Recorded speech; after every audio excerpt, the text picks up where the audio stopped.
It's recording.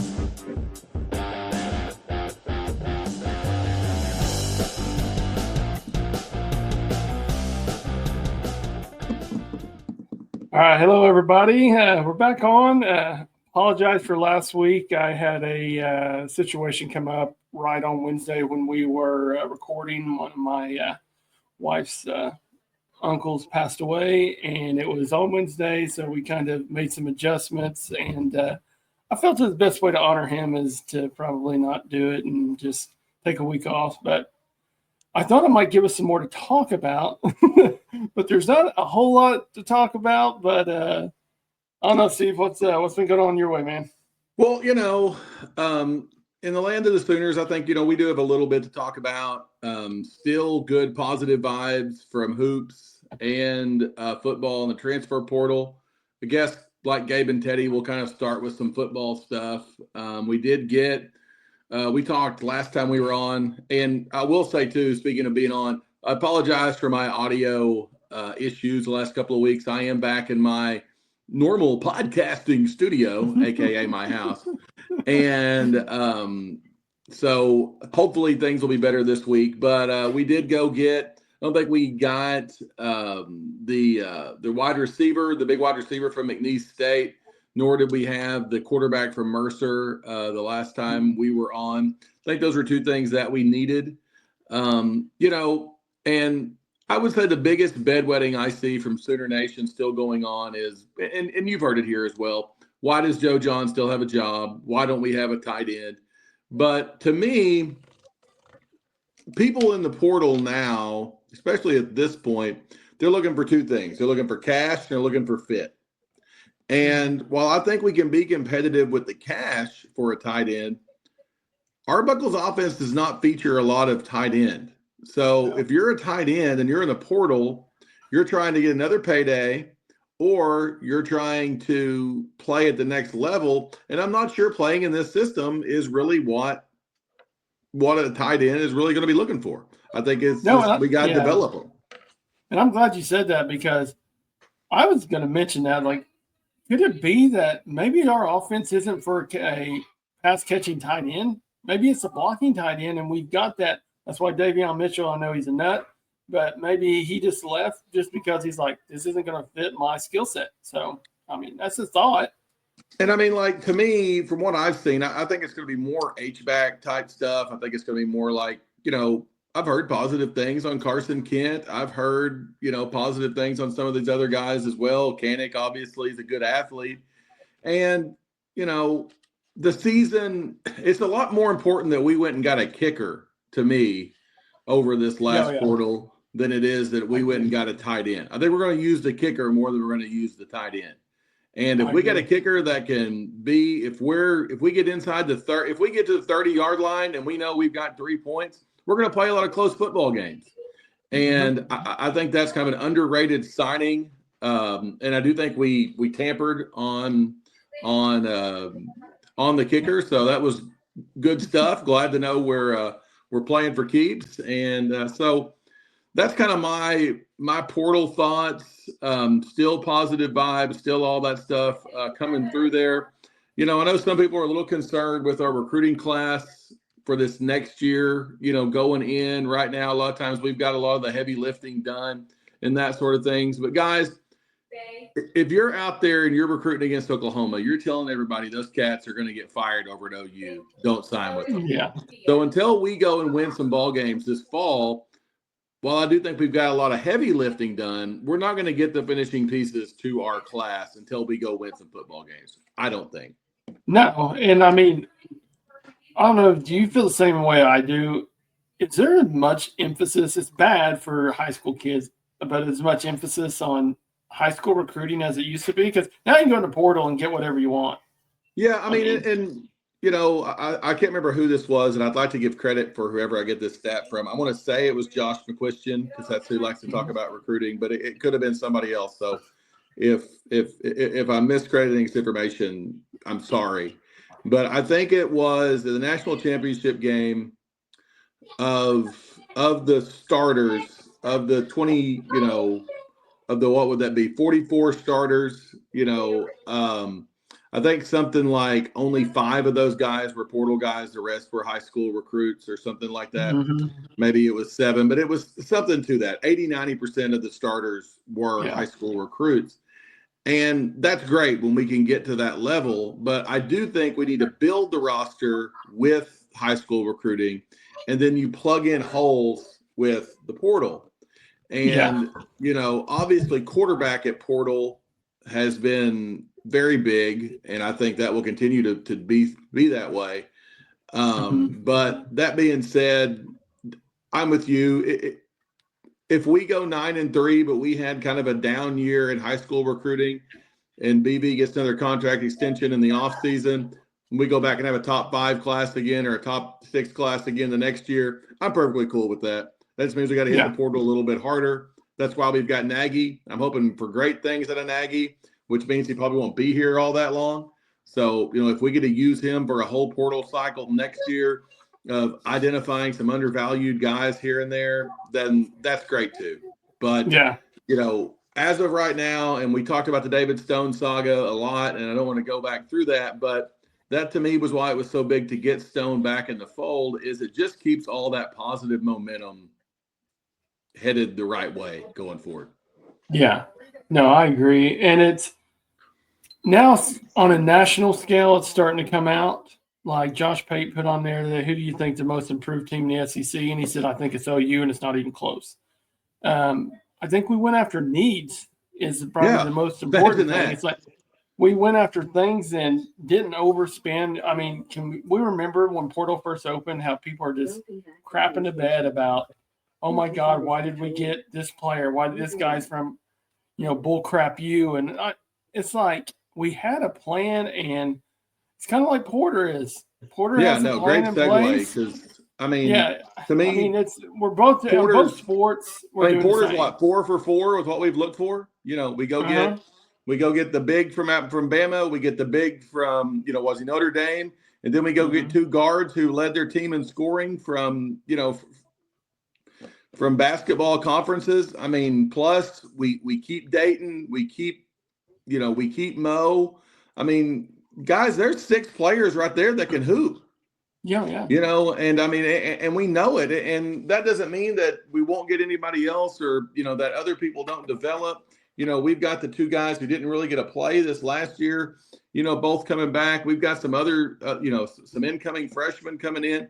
I mean, I've said this before. I think this is the most talented roster as far as talent since the Austin Reeves time. That's kind of what this looks like to me. This kind of looks like maybe that Austin Reeves team. And I mean, this looks like a team that can win a tournament game. Maybe the SEC's not quite as good next year as it was. Because in this portal world that we're in, it's kind of like spinning the wheel of fortune, and someone's going to hit bankrupt. Like what K-State did last year. K-State went out and got like what everyone thought was the most expensive roster there was, and didn't make the tournament. Indiana did the same thing, didn't make the tournament. So we got to hope some of those other teams didn't do a great job. Look like they have done a pretty good job. But no, it seems like Porter's just stacking wins. I mean, we all heard the quote, you got to win April and May. And so far, he has. And it's like, I don't want to hear the crap anymore about like, oh, you won't spend money. Oh, you won't spend money. Like, I think when we got Nagy, we put that to bed. When Trae Young came on, we put that to bed. It's like, we are willing to spend money on our programs, to stop the crap about like, well, they're just a cheap program. We're not a cheap program. Now, I mean, it puts even more pressure on Porter and BV. But that's what we want, Jeremy. I mean, we want pressure on these people. I mean, and like, and if you're Brent Venables, if you were, to shoot truth serum into Brent Venables, he wants pressure on him, guys. Like Brent Venables wants to win. Brent Venables does not want to be the spin doctor of telling you that 7-5 is good, or 6-7-6 or 6-7 is acceptable. It's not. He knows that. He knows there's wins. I mean, Porter Moser's been to Final Fours, guys. Now, once again, y'all know Jeremy and I, we're not the biggest Porter people in the world. We maybe like Porter Peaches better than we like Porter Moser. But that being said, I like Porter's golf course. May it rest in peace. Shout out to Aaron there. But yeah, we know Aaron's not listening. He got off the group chat anyway, so it's fine. I'm paying $10 to be a subscriber to YouTube. We're good. Yeah, exactly. But the point we're making here is this: Oklahoma has to be about championships, and if it's not, then this podcast and all the things that Sooner Nation really cares about means diddly poo. It just does. Like, we heard when we go to the SEC, we're going to just be a middle of the road nobody and everything. Well, crap, that's not what we want to be. We want to go win championships. That's why we got here. And, softball, even though it hasn't been, perfect, guess who won the regular season? We stinking did. Now I'm a little frustrated that, we dropped that series, down there. Sure, would have liked to go ahead and stack a little more momentum with that. But I guarantee you, nobody wants to play this team in a regional. Nobody wants to play this team in a super regional. Nobody wants to play this team in Oklahoma City. Baseball, we're battling it out right in the middle of the pack. Got a chance to host a regional, got a chance to do that. Got, one of the best arms in the country. This is fun, guys. This is why we got there. We got there for series like, softball series like the last 2 weekends, baseball series like the 2 weekends coming up. That's what it's about. Yeah, and that's a nice segue into softball too. I really feel like I can tell you, like, I coach 14 under softball, and I know when we play pool play and we're set on our seed. Yeah, a lot of times I'm just like, let's try this. We can try these pitches because in the end, it's not going to change one. We can try new things. And I kind of got the feeling 100%. That's kind of what OU did. 100%. And like these people who were like, don't get that, don't understand, like, how many freaking pool play games do you think those players at OU have played, Jeremy? Freaking crap ton. Every weekend of their life since they were 6. Okay. And like you said, once that's set, I don't say they don't care. They care. They compete. Obviously they want to win. They want to do that. But there's you tell me there wasn't a different edge in that Texas series when they knew that was Texas rolling into town. That's what it's about. And you're gonna see me personally, I wear crimson colored glasses, but I don't think we have the pitching to win a national championship. It is what it is, guys. Like I got in I don't want to say a TikTok war, but I put a TikTok out about like shaking my head and with a song in the background about OU still being ranked number 1 on a rebuild year. And this guy said that we were, what did he say? I don't even remember what, like we're frauds or something like that. I don't know how you win 4 straight national championships, you become a fraud. But that said, look at the Patriots when they won all those Super Bowls. And I was the first one to say it. I said, I hate the Patriots. I hate Tom Brady. And they're like, why? I said, because they win. I hate winners. Well, and don't if get it's me not wrong, my team. This is kind of the deal of, everyone talked all year long about the Chiefs in the NFL, like, boy, they're not winning by very much. It's kind of ugly that they're winning by. But guess who still made the Super Bowl? The Chiefs. Yeah. Now, did they get the crap kicked out of them in the Super Bowl? Sure, they did. And I realize that. But, like, could I see this OU softball team making a championship series and not winning? 100%. Here's the deal. Look who the number 1 team is. Like, okay. I'm not going to lie. I watched more of that Texas series than I've watched. I watched all 3 of those games, pretty much every pitch.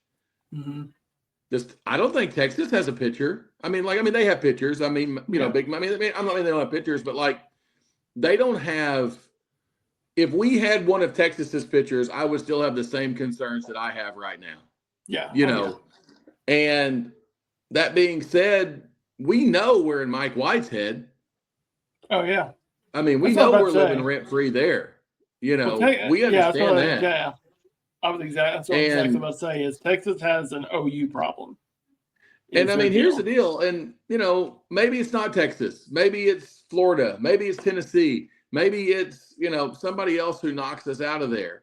I don't know. But while I'm with Jeremy, if you give me OU or the field, I'm going to take the field. But if I'm just picking a team, I'm not sure who I'm picking before us. Yeah. And if you want a way to see how wide open softball is this year, the number one team in the nation right now is Arkansas. Yep. OU swept them. So Right. at Arkansas. So it's wide open. There's no and OU's different in the playoffs. They have experience. And when I say they have experience, they have Patty Gasso. Patty Gasso knows how to win. And like I'll take her over anybody else in the world. So I think she's got the same confidence as I do right now with them winning the national championship. But she knows they have work to do, but it depends on their draw. It really does. Yeah, no, 100%. I mean, but once again, and I think Jeremy and I have been pretty consistent on this since we had Eric on here, a couple of months ago. Don't stress about softball. Just still enjoy the ride. It's still going to be a good ride. There was a time I worried that ride might not end in Oklahoma City. I worried it might end in Norman. I think the ride's going to end in Oklahoma City. I kind of feel like we've righted the ship enough for that. But at the same time, if you're going to go on there and buy a session pass, I might buy an earlier one as opposed to a later one. I think that might be a safer bet. But all that being said, just enjoy the ride. And you look at it too. The OU softball experience, it had to end. When I say end, I mean it's like everybody is freaking out. I mean, even Patty said it. Like OU fans got to settle down. And I'm going to bring this up just because I saw something on Twitter. Sophia Bordy, who was the number one player. Okay, I was going to ask you about that. She went home for personal reasons. OU fans lost their crap on Twitter. Guys, these are young ladies away from home. This is a kid who should still be in high school, guys. Absolutely. The plan was, for her to be in high school until some situations change. So yeah, and I don't know I've heard she'll be back, but you know what? If she is, awesome. If she's not, pretty much not going to stroke out too much about it. Because guess what, guys? If we go down this year and it's because our pitching isn't good enough, guess who's going to spend a heck of a lot of money getting the best pitcher available next year? Your Oklahoma Sooners. And that's why I bring up Sophia Bordy is Jackie Wentz, who is not sure what her title is, but she said, we need to leave these girls alone. She goes, I know the whole story. She loves Patty Gasso. She loves Jenna Rocha. And you know what? They probably just told her to go home and she's probably homesick. She's still supposed to be a senior in high school and regroup. She'll be back and everything will be fine. We'll be rooting. Maybe she went home for a prom or something, guys, Well, and also too, and Steve talks about when we go get somebody in the portal, we have one of the best players in the nation that's sitting in our dugout. Sophia Bordy is the number one player in the nation.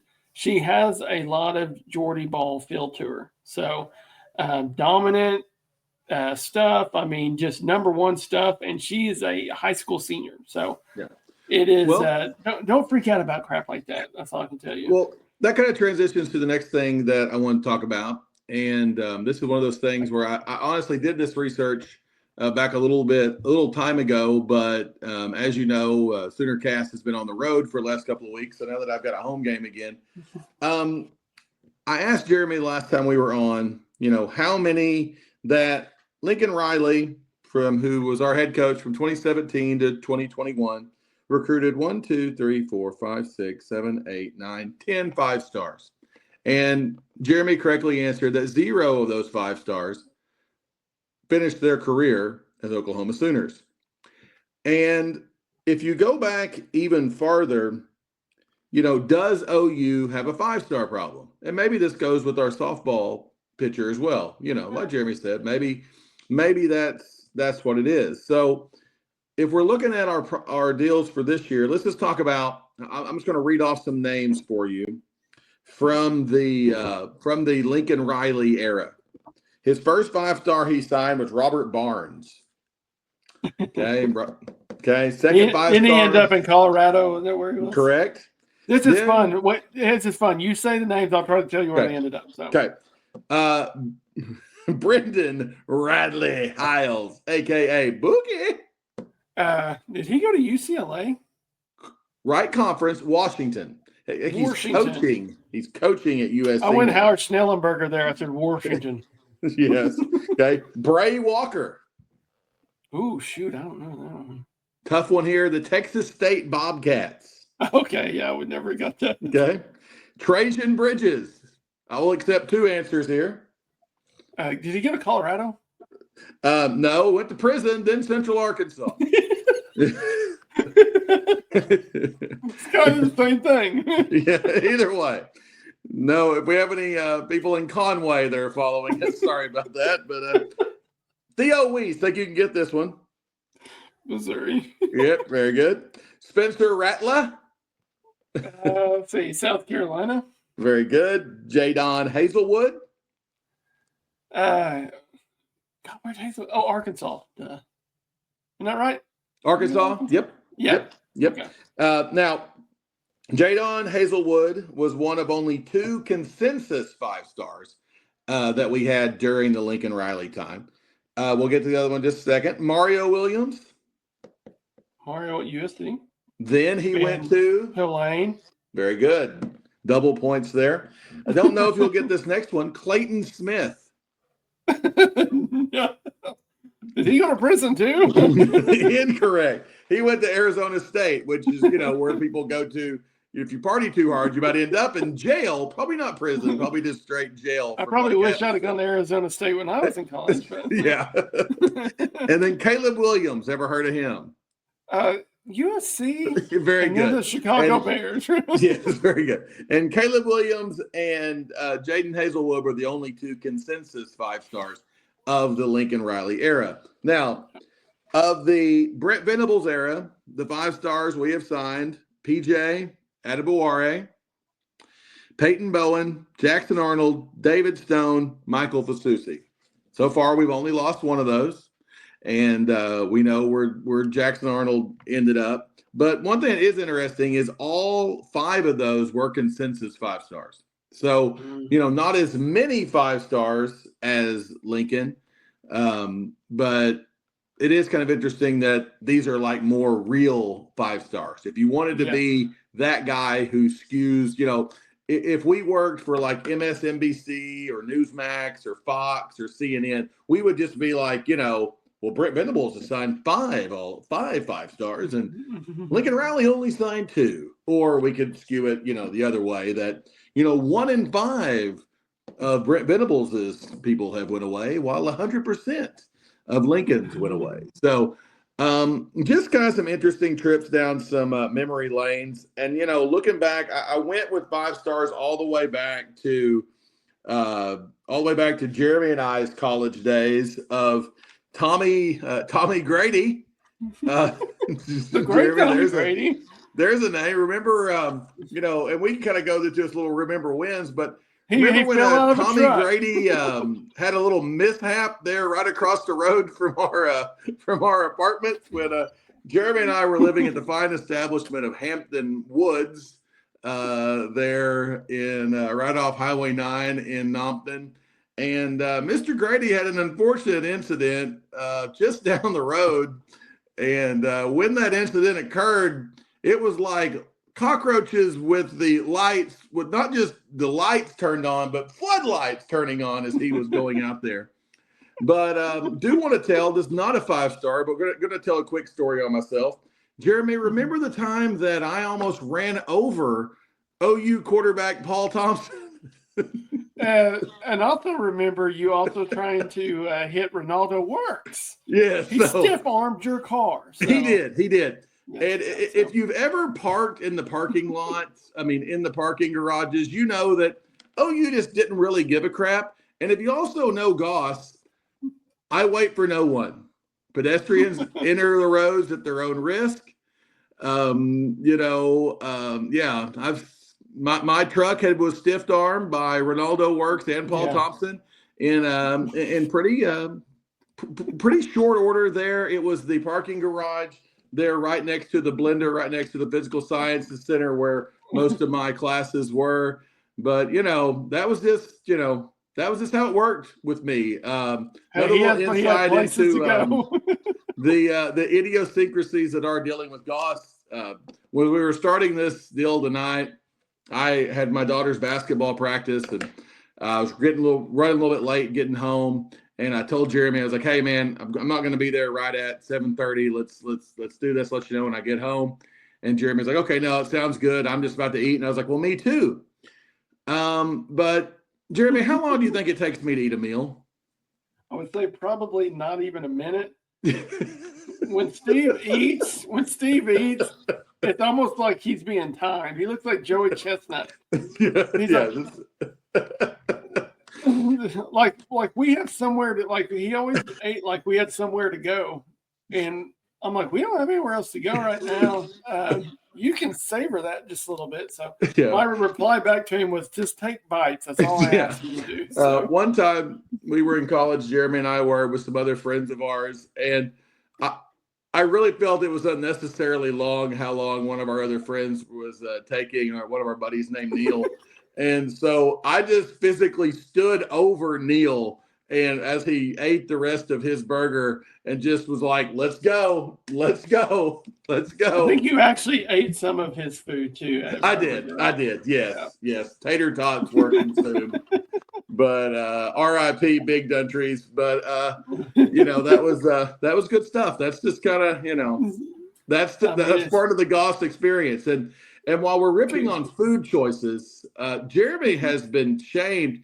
Jeremy has been chicken finger shamed for his entire life, folks. Very much. So anyone in our friends group, if there are chicken fingers on a menu, we will call that the Downing special. Yeah, I'm still mentioned to this day, and I'm also by my family. I will put it this way: when I first met my wife, we would have Sunday dinner at my mother-in-law's house when she was still alive, and anything we would eat, they'd be like, "Sorry, chicken's not on the menu tonight." It was like, and to this day, it is kind of little, like, everybody knows, like, I don't just eat chicken. Like, I've broadened my horizons. I eat whatever, but everybody still to this day is like, chicken fingers, is that what you're getting? I'm just like, screw off, man. Yeah, it's like never fails. So I love it. I mean, I'm used to it. I'm just like, yeah, okay, get your chicken fingers joke out of the way. Yeah. I'm pretty sure we were at a football game this year, and I can't remember if it was Jared or Darren came back up the stairs with some chicken fingers, like, "Oh, living that Downing life." I didn't know Jeremy was here. But Hey, let's end it on two stories. Okay. And there are two stories that are basketball related. When me and Steve were at OU, okay, here we go. We were there for the Hollis Price the year after they made it to the Final Four, and we'll do the IHOP one, and then we'll do the Top Dog one. But we'll start off because I'm going to leave the Top Dog one for the last. But okay. So who was it? We were playing UConn, wasn't it? Whenever they were dropping the IHOP coupons down. Yeah. So OU used to have this little mini blimp that would fly around the stadium, and it would drop coupons. And as I previously told you, I'm the guy who would get the Sunday Oklahoman, physically set and cut coupons. And that would be, how I would go out and eat for that week. And so Jeremy, it's probably a 2-point game, 3-point game. It is crunch time. No, it's crunch time. We have a big defense. I'm like, Jeremy, look, there's the blimp. And it comes flying over. And it gets real close.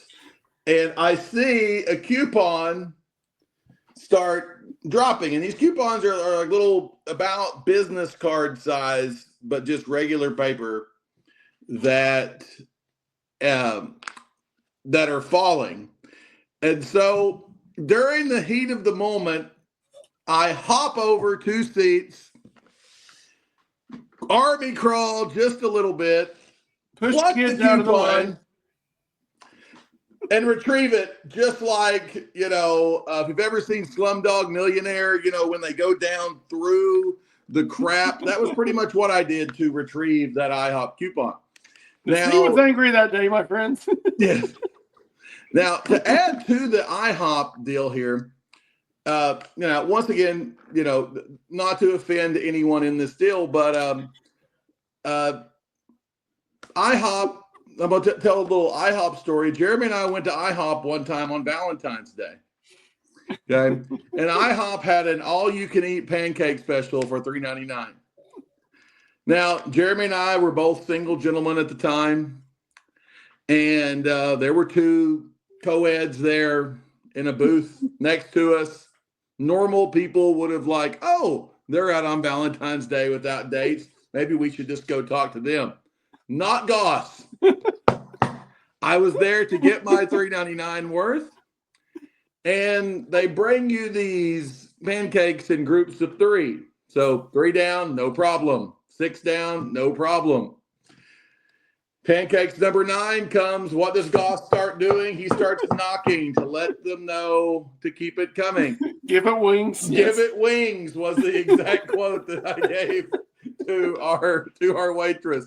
The young ladies, grossed out by the eating display that they had seen next, had left. And down goes 12 pancakes. And Goss is like, I'm getting my $3.99's worth. Give them more. And that was the day Goss ate 15 pancakes from IHOP. We got back to our apartment, and I pretty much about perished on that couch after those 15 pancakes. So don't do that, kids. I'm like, hey, can I get another one down, and can we get some free shirts? That was So let's end it on our infamous. I think we've teased this. We've teased this one. It's literally one of my favorite stories ever told. One of my best moments as a OU fan at a sporting event. It trumps anything that we've won national championship wise. It does. But the great Top Dog was at the arena at this moment. So he used to walk a tightrope around the stands.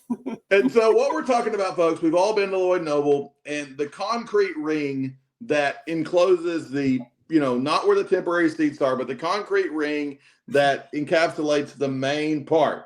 Well, this is not a heated basketball game, okay? This is not the UConn game. It's not the FUTJ Texas game. It's not any of those. This is the Bobby Knight Texas Tech game that you fell in love with Bobby Knight, wouldn't let me root for OU. Yes, that one. Yeah. But this is I can't remember who we were playing. This is like a Prairie View A&M type game. Okay, sure. Jeremy and I are front row of the student section because we like hoops. We're there, and we look down, and our gentleman. It's a blowout, but we're still there. We're enjoying our time. And we look over there, and here's Top Dog. And he is maneuvering down his tight walking way. and our eyes move over to Top Dog, as do a little group of fans that are around.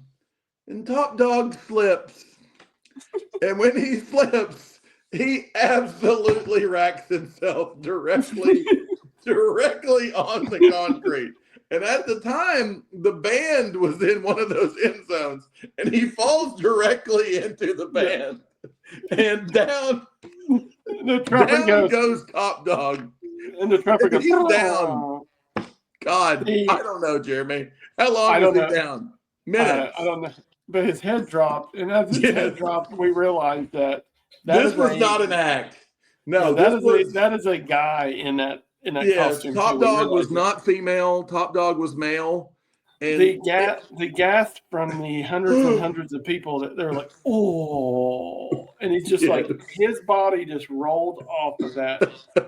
No, I mean, it was like, you've seen the old Nestea plunge. Remember that old commercial, where it's just straight down. I mean, this is tight walking, racking. He goes to grab both. And when he does, it's just a straight back tip over into the band. And it's a straight spill. And there's nobody chuckling. It's a, ooh. And that's Jeremy and I's humor, guys. Yeah, That is yeah. probably is our the joy. highlight of our Sooner fandom. Yeah, that's what I is, said. Like it trumps the 2000 national championship. Forget it. I mean, if You know, somebody's physical pain when we was were a lot better happy about, the Superman play, when we were happy that it happened, and we were sad that it was Teddy who caught it, all those things are true. But all the highlights that we've had, nothing is going to top Dog racking himself, because Never. just the physical act of doing it was one of the, that is ingrained in my mind. Jordan's last shot over Brian Russell, that's right there with that, guys. It's just, I've said many times at my funeral, I want pictures of my family, and I want Top Dog falling off of that barricade. Yeah. So if Top Dog can walk along the edge of my grave, rack himself, and fall in, that will just do it for us out there. They're gonna get the pastor's gonna get on there and go, "For now, we're gonna have Top Dog walk across the barricade." So whichever one of us goes first, we'll take care of that for the other one. That's it. So we hope you guys enjoyed a little story time here at the end. Yes. Jeremy and I certainly have more, but we did want to start sharing some of these, and because it's about to get to the point where we don't have a whole lot to talk about. Yeah. So there's now some of the stories are probably I can't put it as PG. Yeah. But there are some other great stories we left out. But I'm like, I have to tell the Top Dog story. So yeah, no, it is. It's next week we're gonna have they'll have the regional set for softball. Yep. We'll know, I really feel like OU baseball needs to probably get to, I think Eddie said this morning, to 17 wins to get to a chance to host regional. And so that's definitely doable. But that said, we'll have a lot more to talk about. Playoffs to be set for softball, and we'll jump into that a little bit next episode. But next year I'm done. See you later. I got my Top Dog story out. Mom. That's the whole point of this podcast. Screw it, we're done. I've been waiting to tell that Top Dog story this whole time, and the podcast is over. So, hey guys, if you're not subscribed to us on YouTube, subscribe to us. I think we're up to 102. We haven't even done any work on them. We're still getting them. So follow us on Apple and Spotify. Steve, what's the email address? Soonercast@gmail.com. We'd love to hear from you. We love YouTube comments. Like I said, make sure you're liking, subscribing, all that stuff. We certainly appreciate it. And let's hope the Thunder can pull one out. Boomer. Yeah. All right. Boomer Sooner.